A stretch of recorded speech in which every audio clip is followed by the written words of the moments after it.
넓으신 은혜 베푸사 나를 받아주시고 나의 품은 뜻 주의 뜻같이 되게 하여 주소서. 내가 매일 십자가 앞에 더 가까이 가오리. 구세주의 흘린 몸의 피로써 나를 정케 하소서. 주의 보좌로 나아갈 때에 어찌하니 기쁘다. 주의 얼굴을 항상 배우니 더욱 친근합니다. 내가 매일 십자가 앞에 더 가까이 가오리. 구세주의 흘린 몸의 피로써 나를 정케 하소서. 우리 구주의 넓은 사랑을 측량할 자 없으나 주가 주시는 참된 기쁨도 헤아릴 수 없도다. 내가 매일 십자가 앞에 더 가까이 가오리. 구세주의 흘린 몸의 피로써 나를 정케 하소서.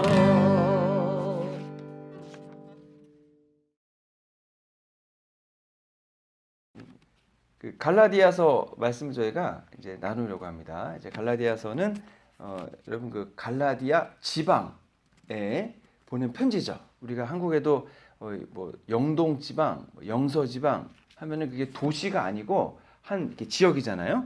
그래서 바울이 갈라디아 지방에 보낸 편지인데 PPT 한 장 넘어가시면 지도가 있거든요. 보시면은 이제 갈라디아가 그 터키 있잖아요. 터키 중부 쪽에 있는 그 지방이 이제 갈라디아 지방입니다. 그래서 저기가 어디냐면 로마 제국이 BC 25년 정도에 점령을 했다 그럽니다. 그리고 그 전에는 이제 BC 200년경에 영국 쪽에 있던 켈트족들이 침입해서 정착했다 그러는데 잘 모르겠습니다. 예, 켈트족들이 저기까지 와서 정착을 했나 싶긴 한데 아무튼 그랬다 그러고요. 도시로 보면 저기에 안디옥, 그다음에 루스드라, 더베 이런 데가 있는데 예전에 바울이 복음을 전하러 갔다가 돌 맞아 죽어가지고 성 밖에 내다버렸던 지역이 바로 저기입니다. 2차 선교 여행 때 이제 또 1차 때 이제 많이 복음을 전했던 곳이죠. 그래서 1차 전도 여행 때는 루스드라에서 태어나면서부터 걷지 못했던 사람을 걷게 고쳐줬고 주민들이 그래서 이 그 바나바를 제우스다 그랬고 또 바울을 헤르메스다 이렇게 불러가지고 제사 드리려고 했던 곳이 바로 이제 갈라디아 지방에서 있었던 일입니다. 그래서 바울이 복음을 전해서 이제 교회들이 이제 생겨났고 이제 바울이 선교 여행 마치고 안디옥으로 돌아왔는데 바울이 없이 이제 바울에 의해서 예수님 믿고 훈련받은 이제 장로님들이 또는 이제 지도자들이 이제 교회를 치리하는 겁니다. 근데 이제 바울이 오랫동안 머물지 않았기 때문에 이제 가르침을 오래 받지 못했고 믿음과 신앙의 연조가 이제 얕은 겁니다. 그래서 교회들의 여러 어려움들이 이제 생기기 시작했고 이제 거기에 대해서 바울이 답변을 이렇게 적어주기도 하고 권면을 해주기도 하기 위해서 이제 갈라디아서를 이제 써서 보낸 겁니다. 근데 이제 갈라디아 지방 같은 경우에는 유대인들이 많이 살았습니다. 그래서 유대인들의 회당이 있었고 유대인들은 여러분 아시는 것처럼 율법을 아주 정확하게 알고 있습니다. 그리고 구약 성경을 다 알고 있습니다. 그런 상황에서 이제 복음을 전할 때 너희가 기다리던 메시아가 예수 그리스도시다라는 것을 이제 전해주기만 하면 됐습니다. 그래서 바울이 어디를 가든 맨 먼저 그곳에 회당이 있는가를 살펴보고 회당에 가서 유대인들에게 먼저 복음을 전했습니다. 뭐 회당은 여러분 잘 아시는 것처럼 유대인 그 성인 12명만 있으면 이제 회당을 만들 수 있었습니다. 근데 이제 그 당시에 성전도 파괴되고 없었고 또 예루살렘이 뭐 성전이 없으니까 별 의미가 없지만 그래도 또 멀리 있고 그러니까 뭐 제사장이나 서기관 레위 사람들도 없고 하니까 이 회당을 중심으로 유대인들이 믿음과 신앙을 세워 가는 겁니다. 근데 이제 성인 12명이 모이는데 말씀의 전문가는 없지 않습니까? 그러니까 여전히 어떤 어려움이 있느냐? 말씀을 깊이 배울 수 있는 상황이 안 되는 겁니다. 그래서 회당장의 주 역할이 뭐냐면 말씀을 잘 가르쳐 줄 수 있는 사람을 찾아와서 그 말씀을 가르쳐 주게 하는 것이 회당장의 아주 중요한 이제 임무였다고 하는 겁니다. 그래서 바울 같은 사람이 와가지고 내가 말씀을 가르쳐 주겠다라고 하면은 얼마나 좋습니까? 회당장 입장에서도 좋고 또 말씀을 자세히 배울 수 있으니까 좋은 겁니다. 그래서 바울이 회당에 가서 말씀을 가르치고 복음을 전해서 많은 유대인들이 예수님을 믿었고 그러면 그분들을 따로 모아서 또 복음을 깊게 가르쳐 주었고 그분들을 중심으로 교회를 세워 갔던 거죠. 근데 이제 바울은 한 명이고 복음을 전해야 될 것은 많기 때문에 이제 오래 머물지를 못하는 겁니다. 복음 전하고 잠깐 야육하고 또 딴 데 가서 복음 전하고 계속 이제 이동을 하는 거죠. 근데 문제는 바울이 떠나고 나서입니다. 바울이 떠나고 나서 기존의 바울이 예수 그리스도를 믿는 믿음으로 구원받는다는 사실을 이제 듣고 복음을 받아들여서 예수님 믿었는데 그 이후에 온 사람들은 여러 다른 사상을 가르치게 되는 겁니다. 그랬을 때에 이제 문제가 되는 거죠. 뭐 예를 들어서 찬송가는 뭘 할까요? 내지는 뭐 우리가 예배 끝나고 밥을 먹을까요? 안 먹을까요? 내지는 뭐 옷을 뭐 어떻게 입을까요? 이런 문제들이야 뭐 아무거나 하면 어떻겠습니까마는 어떻게 구원받느냐에 대한 질문에 대해서 다른 가르침을 있을 경우에는 이제 문제가 되는 거죠. 그래서 가장 이제 큰 문제가 뭐였냐면 예수 그리스도를 믿는 믿음으로 구원을 받는다라고 얘기한 거에 더해서 너희들이 유대인이니까 율법도 지켜야 한다라고 가르치는 사람들이 이제 오는 게 문제였습니다. 순회 설교자들이 계속 와가지고 복음을 가르치는데 어떤 그 사람들은 그렇게 가르쳤다고 하는 겁니다. 예수님을 믿는 믿음으로 구원을 받는데 거기에 율법을 또 지켜야 된다라고 하는 것이 유대인의 입장에서는 뭐 어려울 게 없습니다. 왜냐하면 유대인은 이미 율법을 지키는 삶을 살고 있기 때문에 그런 거죠. 할례도 다 받았고 안식일도 지키고 있고 율법을 또 엄격히 지키고 있지 않습니까? 그러니까 예수님도 믿고 율법을 지키는 것이 아무 문제가 유대인들에겐 없습니다. 하지만 교리적인 면에서나 구원의 내용에 있어서는 문제가 됩니다. 왜냐하면 여러분 예수님 믿고 구원을 받는 것이 충분한 구원의 역사하심이 있는 건데 만약에 율법도 지켜야 된다면은 무엇이라고 얘기하는 거냐면 예수 그리스도로 믿는 믿음으로 구원받는 것이 충분하지 않다라고 얘기하는 거죠. 율법을 또 지켜야 되는 거니까. 그리고 어떻게 보면은 율법을 지키는 것보다 예수 그리스도로 믿는 믿음이 더 역할이 작을 수도 있는 겁니다. 율법을 지키지 않으면 구원을 못 받는다고 하니까 이걸로는 완전하지가 않은 거죠. 그리고 실제로 여러분 율법을 지키느냐 지키지 못하느냐가 구원의 중요한 기준이 된다면 많은 문제점이 생기게 되는 거죠. 이거는 뭐 이스라엘 백성이 여지껏 가져왔던 문제를 다 그대로 여러분 이제 가져오는 겁니다. 예를 들어서 율법을 전부 다 지킬 수 있느냐? 지킬 수 없죠. 예. 율법을 지키지 못하면 죄를 짓는 겁니다. 그럼 어떻게 해야 됩니까? 내가 죄를 졌으니까 내 죄를 씻어줄 수 있는 제물을 가지고서 예루살렘에 가서 여러분 제물을 드려가지고 내 죄를 용서받아야 되잖아요. 그래야 되는 건데 이 당시에는 여러분 그 예루살렘 성전이 AD 70년에 완전히 파괴되거든요. 그럼 이제 구약 율법을 지켜야 되는데 다 못 지켰을 경우에는 어떻게 합니까?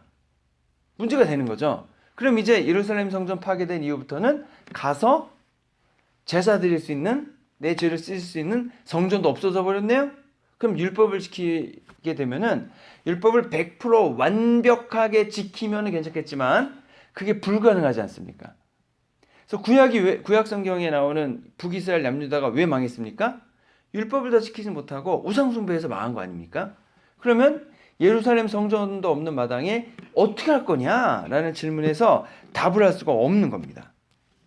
하나님은 그래서 구약 시대의 예루살렘 성전과 예루살렘을 중심으로 한 유다를 중심으로 이스라엘이 이제 건국되고 하나님을 믿는 나라가 되었음에도 불구하고 그것이 인간을 구원하는 데에 충분하지 않기 때문에 예수님께서 이 땅에 오신 거 아니겠습니까? 이 땅에 오셔가지고 이 땅에서 사람들이 구원받을 수 있는 구원의 길을 준비해 주시고 가신 거죠. 하나님 나라 되돌아가신 거죠. 구원을 받을 수 있는 길을 이제 죄의 용서함이라는 측면에서 볼 때에 예수님께서 십자가에서 인간의 죄값을 대신 치러 주신 것이다 라고 이야기하지 않습니까? 그래서 예수님이 하나님의 어린 양이다 라고 했을 때 어린 양이 하나님에게 제물을 드림을 통해서 사람들의 죄값을 대신 가지고 이제 고통당하고 죽지 않습니까? 그래서 인간의 죄가 사해지는 거잖아요. 그랬을 때 예수님이 오셔서 모든 사람의 죄값을 대신 지시고 고난당하고 죽으심을 통해서 죄값을 대신 치러 주시는 겁니다. 그래서 모세 때 주신 율법, 그 율법의 방법이 인간을 구원하는 데에 다 영향을 미치지 못하기 때문에 하나님께서 새로운 법을 주시는 건데 그 법은 예수님을 믿는 믿음으로 무엇을 믿습니까? 내 죄값을 예수님이 대신 치러 주신다는 것을 믿고 예수님이 물론 그때 회개를 해야죠. 내 잘못을 인정하고 회개하고 예수님을 내 마음속에 맞아들임을 통해서 예수님을 믿을 때에 하나님이 우리를 하나님의 자녀로 삼으신다. 그래서 하나님 나라 천국에 올 수 있는 자격을 우리에게 부여하신다. 사실 이걸 믿는 거거든요. 근데 이제 그 유대인 기독교인들이 또 와가지고는 그걸로는 불충분하고 율법도 지켜야 돼 이렇게 얘기하니까 더군다나 이제 유대인들이니까 이 갈라디아 지방이 많은 분들이 그걸 또 받아들이니까 바울 입장에서는 너무 힘든 거죠. 그런데 다시 가기도 어렵습니다. 길이 멀고 갈 땐 많고 그래가지고 바울이 이제 좋은 방법이 뭐냐면 편지를 써가지고 그 지방에 보내는 겁니다. 그래서 무엇이 옳은가에 대해서 이제 보내주면 그 편지를 가지고 이 교회에서 낭독을 합니다. 사람들이 성도님들 모였을 때 읽어주고 다 읽은 다음에 이게 맞지 하면은 그 갈라디아 적은 성경을 그 편지를 다른 교회에 가서 그 다음 주에는 또 읽고 그렇게 해가지고 바울의 가르침을 이제 얘기하게 되는 거죠. 그래서 그 가르침이 누구에게까지 이어지는 겁니까? 2000년이 지난 우리한테까지 전해져서 우리가 이것을 읽음을 통해서 그 내용을 이제 알게 되는 거죠. 근데 이건 굉장히 중요합니다. 왜냐하면 율법을 지킨다는 것은 행함으로 우리가 구분할 수가 있고 어떻게 구원을 받느냐? 믿음으로만 구원받느냐? 아니면 우리 행함도 필요하냐라고 했을 때 사실 우리의 입장에서 한국 사람의 입장에서는 이 행함으로 구원받는 것이 훨씬 친숙합니다. 왜냐하면 여러분 다 이제 뭐 기독교 3대, 4대, 5대이신 분들이야 뭐 별로 상관없겠지만 예수님 믿은 지 얼마 안 된 가정 같은 경우에는 뭐 저만 해도 어렸을 때 다 뭐 했어요? 제사 드리고 절에 가고 무당에 와서 굿해주고 다 했거든요. 그게 뭡니까? 다 행함이잖아요. 행함. 조상님에게 제사를 잘 드려주기만 하면 조상님이 우리의 길흉화복을 다 주관하시지 않습니까? 그럼 내가 할 건 뭐예요? 조상님한테 잘 찐히 준비해서 대접만 해드리면 돼요. 그러면 내가 다 했잖아요. 그러면 복과 은혜가 어떻게 됐다? 보장되는 거잖아요. 그 가르침은. 아주 쉽죠. 반면에 이 믿음은 얼마나 믿어야 되는지 잘 몰라요. 그러니까 이게 쉽지 않은 겁니다. 사실은. 그래도 이제 바울이 이제 오늘 갈라디아서 1장 1절을 보면 자기를 이제 제일 먼저 소개합니다. 이제 편지를 보내니까 나는 누굽니다. 소개하는데 나를 사도 바울이 자신을 뭐라고 이제 소개하냐면 사도로 소개를 합니다. 사도. 이 바울의 이제 사도권은 논쟁의 여지가 굉장히 있다 그럽니다. 그래서 유대인들은 사도를 뭐라고 생각하냐면 예수님의 직접 가르침을 받고 함께 다니면서 복음을 전하고 하나님 나라의 권능을 부여해줬던, 그래서 마태복음 16장에 보면은 예수님이 베드로에게 천국 열쇠를 주시잖아요. 그리고 또 18장에 가면은 제자들에게 천국 열쇠 주시지 않습니까? 이렇게 열쇠를 직접 받은 제자들을 사도라고 이제 부르는 겁니다. 근데 바울이 나도 사도다 그러니까 조금 이게 어정쩡한 부분이 있습니다. 왜냐면 바울 같은 경우에는 예수님 생시에는 이제 만난 적이 없거든요. 근데 사도는 보냄을 받은 자 이런 뜻입니다. 그래서 예수님이 이제 직접 가르치시고 파송했던 그분들이 사도이긴 하지만 바울 같은 경우에는 언제 예수님을 처음 만났냐면 다메섹으로 가던 길 위에서 만났는데 그 예수님은 부활하시기 전에 예수님이 아니고 부활하신 다음에 예수님을 만난 거거든요. 그러니까 바울 입장에서는 나도 예수님 만났고 사도다라고 하지만 다른 유대인의 입장에서는 직접 예수님 만난 건 아니니까 사도를 인정할 수 없어. 이런 이중적인 어려움 이제 구조가 있는 겁니다. 근데 바울은 자기가 사도였다라고 얘기하는데 여러분 이 사도라고 하는 것이 우리가 이제 사도라고 또 부르지 않기도 애매한 면이 있습니다. 왜냐하면 바울이 한 사역을 통해 보면 예수님의 제자들이 사역에서 했던 놀라운 일들이 바울의 사역에서도 그대로 일어나거든요. 그러면 베드로가 여러 기적과 이사를 일으켰던 것처럼 사울의 사역에서도 여러 가지 기적과 이사가 일어났고 베드로가 복음을 전했을 때에 유대인도 회심하고 이방인도 회심을 했습니다. 근데 똑같이 바울이 복음을 전했더니 유대인도 회심하고 이방인도 회심을 하더라는 거죠. 그러니까 하나님이 역사하심이 그 예수님의 직계 제자들에게도 그대로 있고 바울에게도 그대로 있습니다. 그랬을 때에 예수 그리스도께서 베풀어 주신 십자가의 구원의 은총이 사도라고 하는 제자들에게도 있고 그 다음에 자칭 사도라고 할 수 있는 바울에게도 있으니까 사실 두 분들을 다 사도라고 얘기해도 별 문제가 없지 않겠느냐 이렇게 보는 겁니다. 이렇게 보면은 뭐 바울한테 사도 바울 이렇게 얘기도 별 문제가 없겠죠. 네. 그래서 12제자의 사도권이나 바울의 사도권이나 권위는 동일하다. 왜냐면 성령의 역사하심이 동일하기 때문에.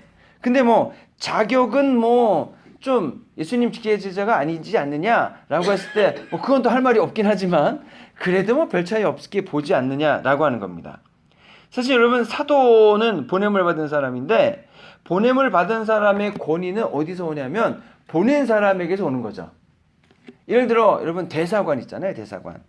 만약에 한 나라의 대사로 가는 것은 그 나라를 대표해서 가는 거죠. 그래서 여러분 주한 미국 대사관 거기는 아무나 갈 수가 없습니다. 여러분 한국에 있잖아요. 여기 광화문 쪽에 있잖아요. 거기는 어느 나라 땅이에요?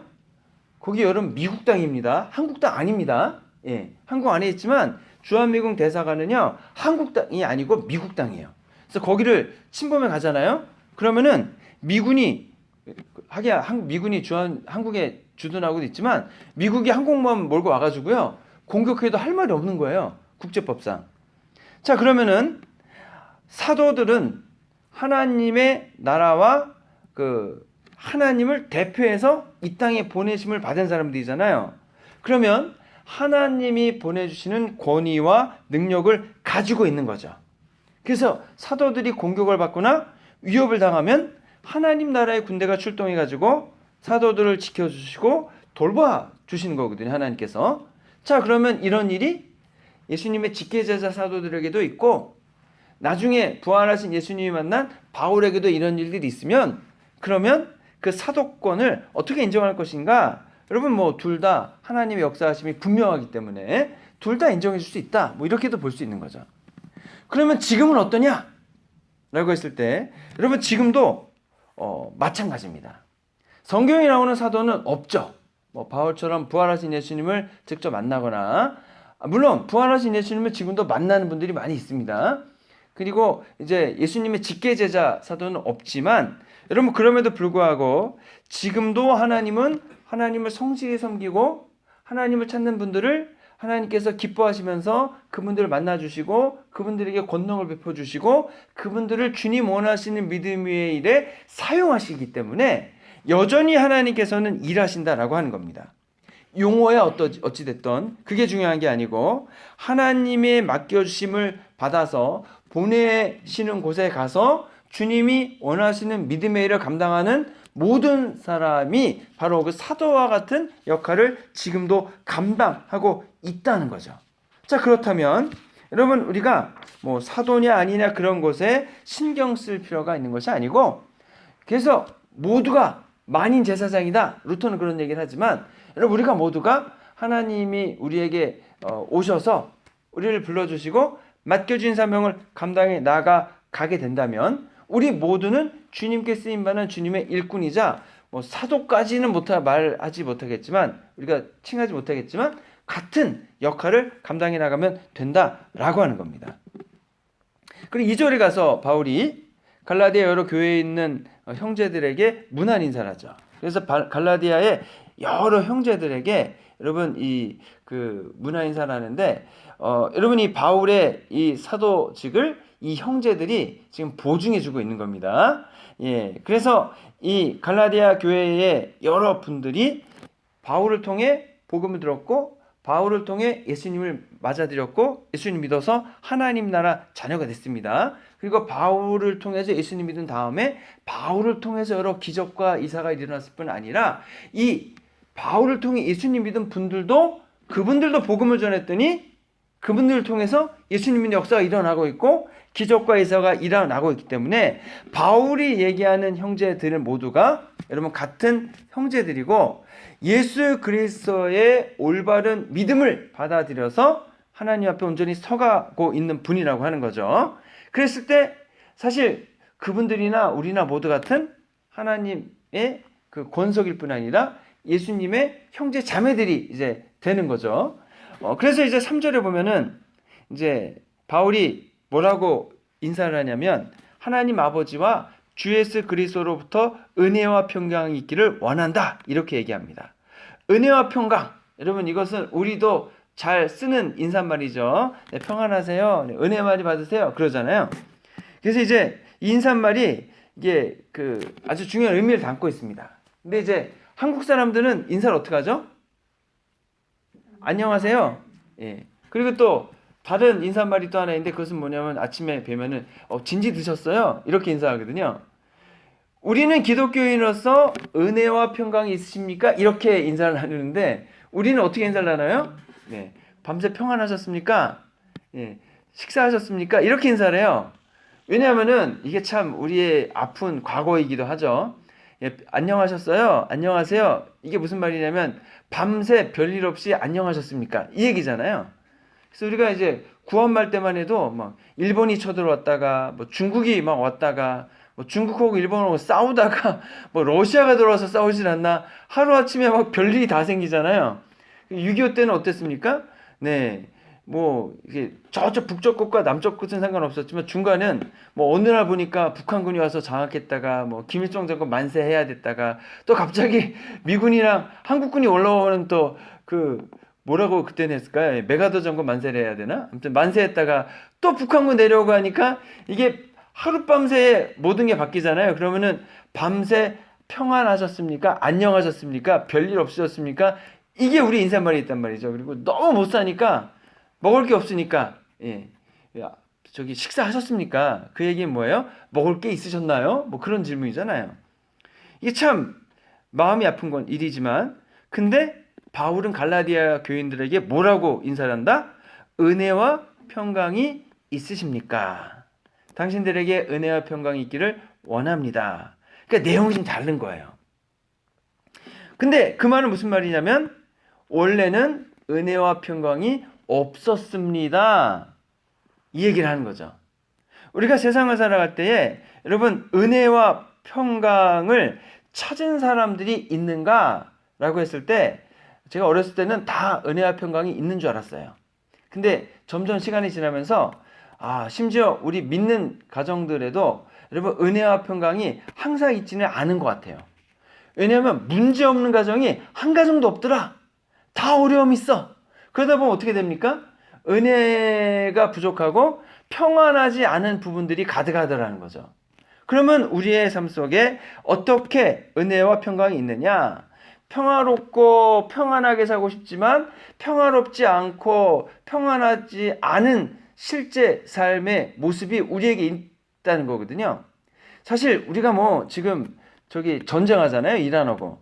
그래서 뭐 어제도 공습을 했는데 가장 많은 공습을 해가지고 뭐 거기 테헤란이 불바다가 됐다 뭐 그런 그 기사가 나오는데 사실 뭐 그게 그렇게 여러분 피부에 와닿습니까? 뭐 별로 안 와닿죠? 그게 와닿는 게 아니고 뭐가 와닿아요? 네, 우리 집의 문제, 우리 집 해결되지 않는 문제, 우리 애들이 뭐 징병돼가지고 거기에 뭐 파병됐으면은 그게 뭐 내 문제겠지만 그게 아니고 그냥 뭐 직접 가는 것도 아니고 미사일 쏘나보다 그러고 있고 진짜 문제는 우리 집에 뭐 몸이 아프신 분이나 아니면 마음이 상한 일이나 아니면 영적으로 어려운 부분이나 아니면 자녀분의 어려움이나 그런 것들이 사실 우리의 마음에 평안을 갖지 못하게 하는 것이라는 거죠. 갈라디아 교인들에게 그래서 바울이 빌어주는 것은 물어주는 것은 은혜와 평강이 있기를 원합니다. 이렇게 얘기하는 겁니다. 그럼 은혜와 평강을 어디서 찾겠는가? 바울도 답을 알고 갈라디아 교인도 답을 알고 있습니다. 그래서 은혜와 평강이 있기를 원한다라고 얘기하는 겁니다. 어디서 은혜와 평강을 찾을지 모르면 여러분 그것을 답할 수 없죠.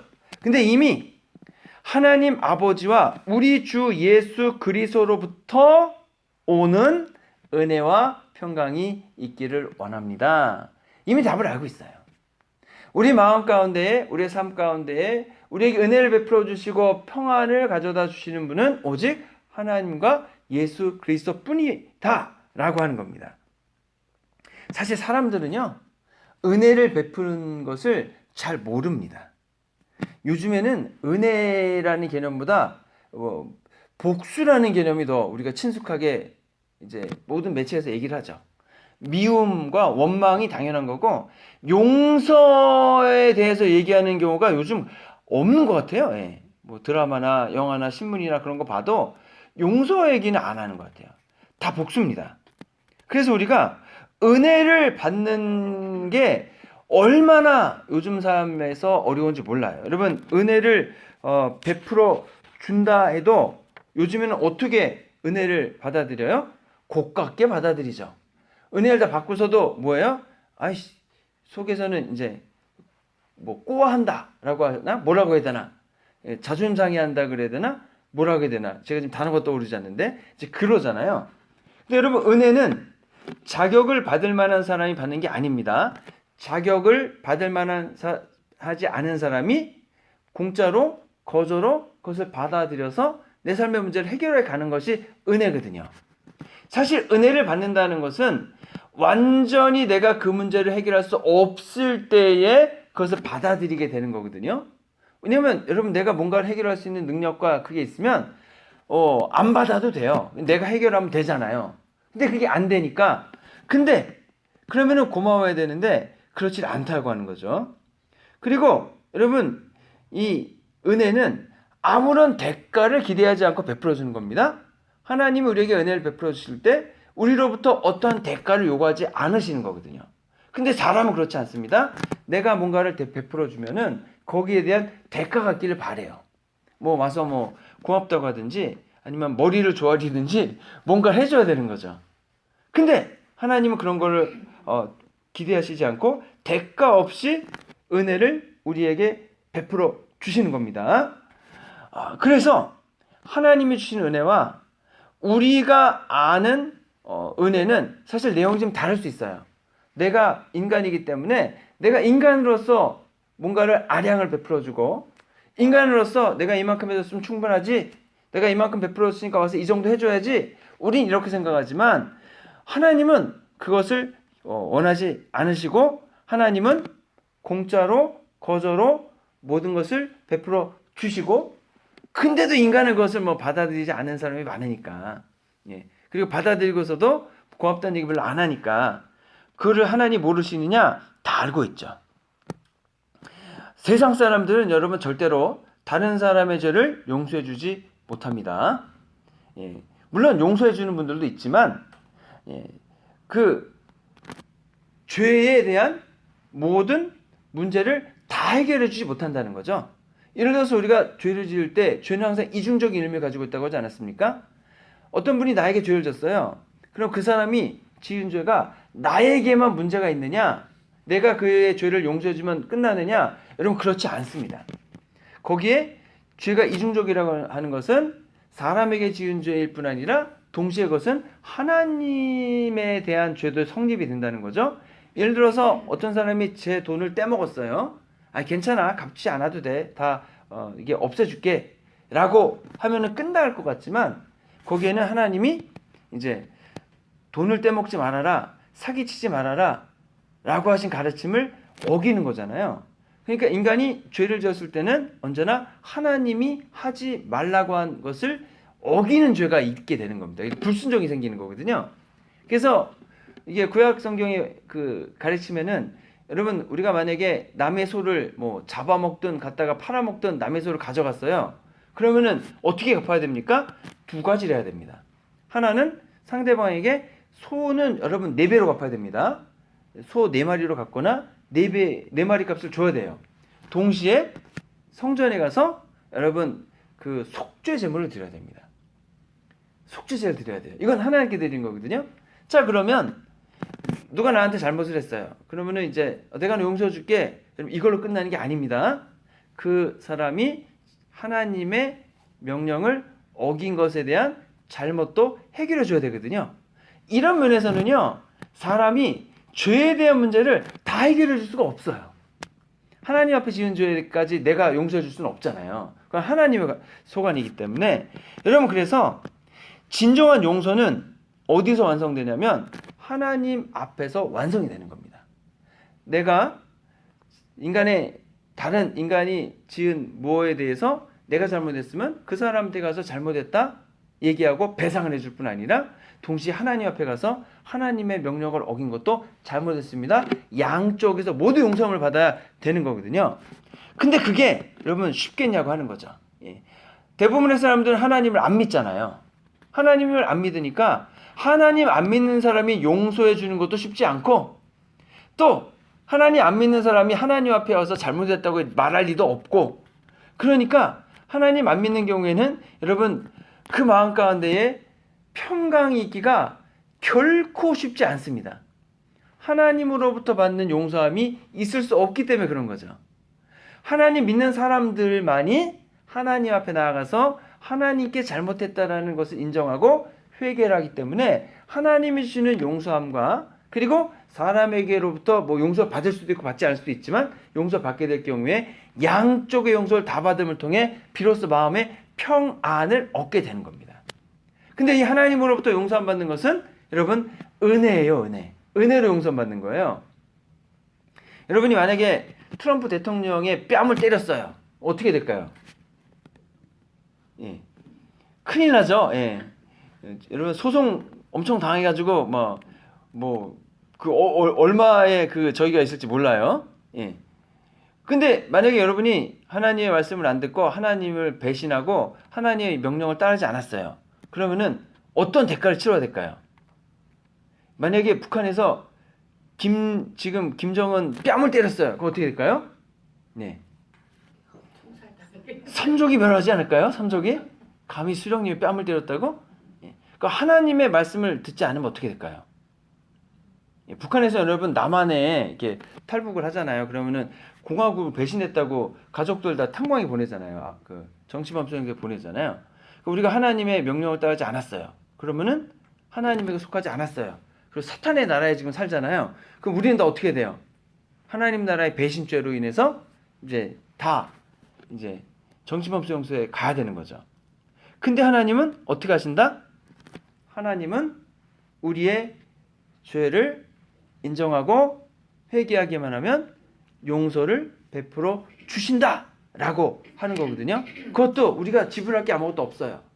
형을 살아야 되는 것도 아니고 뭔가 갚아야 되는 것도 아니고 그냥 거저 용서해 주신다고 하는 거죠. 그래서 은혜라고 하는 겁니다. 은혜.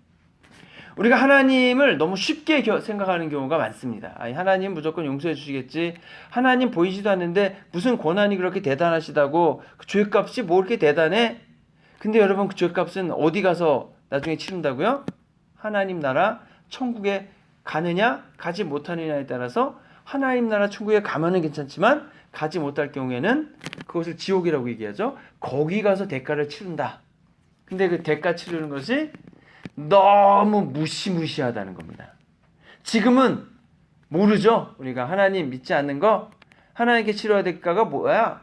뭐 죄를 진다고 해서 뭐 하나님이 지금 나한테 와서 벌 주는 것도 아니고 그게 뭐 대수야? 이렇게 생각을 하지만 그렇게 생각할 수밖에 없죠. 지금 당장 나에게 불이익 당하고 손해 있는 게 없으니까 뭐 감옥에 가는 것도 아니고 그러니까 사람들이 다 그냥 별로 하나님을 대수롭지 않게 생각하는데 여러분 절대로 그렇지 않습니다. 하나님이 모든 만물을 창조하셨고 무소부재하시다고 하지 않았습니까? 하나님이 어디에나 다 계세요. 어디에나 다 계시고 어디에나 다 보고 계시고 모든 것을 다 느끼시고 체휼하신다라고 하지 않습니까? 자, 그랬을 때에 우리가 여러분 이제 하나님 믿는 것을 너무 여러분 쉽게 생각하지 않아야 되고 그래서 영안이 열리는 게 참 중요합니다. 영안이 열리면 하나님을 직접 보게 되거든요. 사단 마귀의 권세도 직접 보게 되거든요. 그러면 더 실감하는 거죠. 실감. 그러면 더 하나님을 잘 믿을 수 있습니다. 하나님에 대한 것을 또 많이 알게 되고 자 그래서 우리가 고행을 한다고 한들 수행을 많이 한다고 한들 우리가 죄로부터 용서함 받거나 죄로부터 자유함을 얻는 게 아닙니다. 그것을 용서해 주시는 하나님 앞에 나아가서 용서함 받아야 우리 마음에 비로소 자유함이 얻게 되는 겁니다. 하나님이 주시는 은혜와 평강은 세상 사람들이 어디에서도 찾을 수가 없습니다. 그 어떤 사람들도 여러분 줄 수가 없습니다. 오직 예수 그리스도를 믿을 때에 예수 그리스도께서 베풀어 주시는 은혜를 통해서만 그 길을 갈 수 있습니다. 그래서 바울은 갈라디아 교회 성도님들에게 이 은혜, 이 평강을 얻을 수 있는 길을 이미 알려줬고 갈라디아 지방의 교인들은 그것을 받아들여 진정한 은혜와 평강을 누리고 있습니다. 그러니 이분들에게는 이게 인사가 되는 거예요. 서로. 저도 평강과 은혜를 누리고 여러분들도 평강과 은혜를 누리고 우리 모두 그 평강과 은혜 속에 같이 삽시다. 이렇게 얘기하는 거죠. 그래서 여러분에게도 우리 하나님과 예수 그리스도 안에서 주시는 은혜와 평강이 가득하시기를 바랍니다.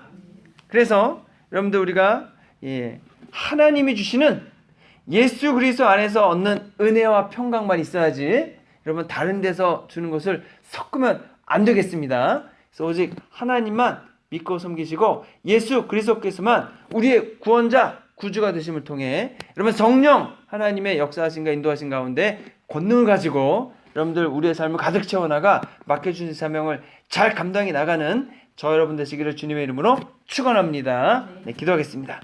좋으신 아버지 하나님, 주님이 주시는 은혜, 주님이 주시는 평강으로 우리의 마음과 심령을 가득 채우게 하여 주시옵소서. 그리하여 아바 아버지 주시는 하나님 복된 돌보신 가운데에서 저희들이 삶 속에 여러 평안하지 못하게 만드는 일들, 여러 불안하고 두려운 일들 가운데서도 하나님을 믿고 의지함을 통해 저희들 그 길을 나아가도록 주께서 저희들에게 필요한 일용할 양식을 다 공급하여 주실 뿐 아니라 우리의 기도의 제목에 응답하심을 통해 하나님 저희들이 가야 될 여러 가지 믿음의 일들을 잘 감당해 나감을 통해 하나님 잘했다 칭찬받으며 나아가는 저희들 되도록 주님 이끄시고 돌봐 주시옵소서. 우리를 권하신 예수 그리스도의 이름으로 기도했습니다. 아멘.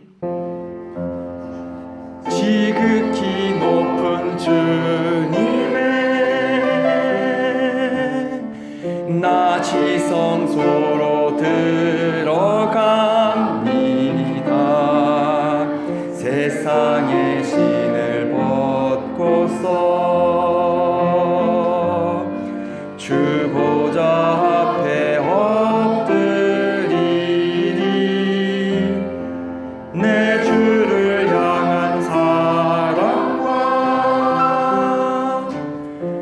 그 신뢰가 사그러져 갈 때 하늘로부터 이곳에 장막이 덮이네. 이곳을 덮으소서. 이곳을 비추소서. 내 안에 무너졌던 모든 소망 다 회복하리니. 이곳을 지나소서. 이곳을 만지소서. 내 안에 죽어가는 모든 예배 다 살아나리라. 지극히 높은 주님의 나 지성소로 들어갑니다. 세상의 신을 벗고서 주 보좌 앞에 엎드리리. 내 주를 향한 사랑과 그 신뢰가 사그러져 갈 때 하늘로부터 이곳에 장막이 덮이네.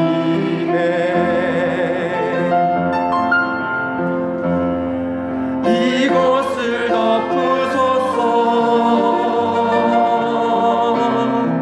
이곳을 비추소서. 내 안에 무너졌던 모든 소망 다 회복하리니. 이곳을 지나소서. 이곳을 만지소서. 내 안에 죽어가는 모든 예배 다 살아나리라. 이곳을 덮으소서. 이곳을 비추소서. 내 안에 무너졌던 모든 소망 다 회복하리니. 이곳을 지나소서. 이곳을 만지소서.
성소로 들어갑니다. 세상의 신을 벗고서 주보좌 앞에 엎드리리. 내 주를 향한 사랑과 그 신뢰가 사그러져 갈 때 하늘로부터 이곳에 장막이 덮이네. 이곳을 덮으소서. 이곳을 비추소서. 내 안에 무너졌던 모든 소망 다 회복하리니. 이곳을 지나소서. 이곳을 만지소서. 내 안에 죽어가는 모든 예배 다 살아나리라.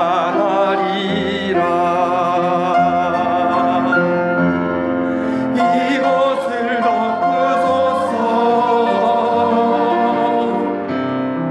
이곳을 비추소서.